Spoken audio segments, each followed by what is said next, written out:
सावधान, 4G network से भारत में चीन की सेंध मारी, नेपाल में अपग्रेड कर रहा मोबाइल टावर।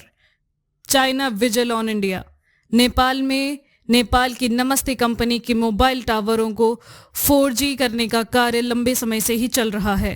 टनकपुर से छांगरू तक लगभग 25 किलोमीटर के आसपास नमस्ते के टावर लगे हैं। ये सभी टावर पहले 3G थे और तो और टेंडर नाम पर यह कार्य चीन की कंपनी को दिया गया है। झूला घाट।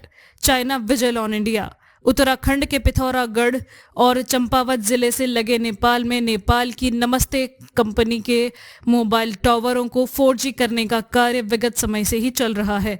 नए टावर 4G हो चुके हैं। पुराने 3G टावरों को चीन की कंपनी द्वारा 4G में अपग्रेड किया जा रहा है।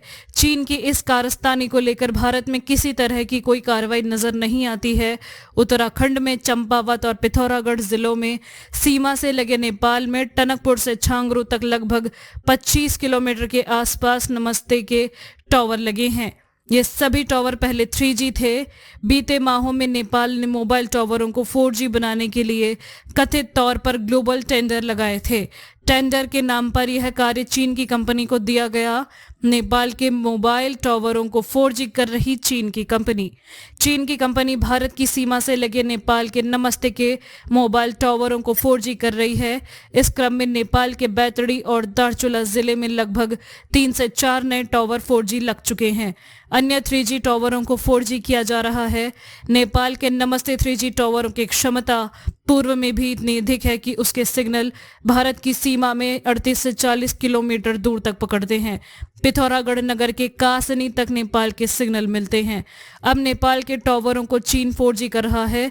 टावरों में कौन सी डिवाइस लगाई जा रही है, उसके तरंग कहां तक पहुंचेंगे, यह स्पष्ट नहीं है, परंतु सीमा पर नेपाल के माध्यम से चीन यह शरारत कर सकता है, यह सभी के जहन में रहता है।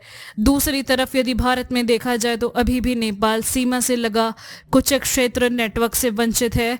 भारत सरकार द्वारा नेपाल सीमा पर जो भी मोबाइल टावर लगाए गए हैं उनकी क्षमता काफी कम रखी गई है। विशेषकर निजी संचार कंपनियों की नेपाल सीमा पर क्षमता काफी न्यून रखी है। बावजूद इसके इन टावरों के सिग्नल भारत के बराबर ही नेपाल में ही आते हैं।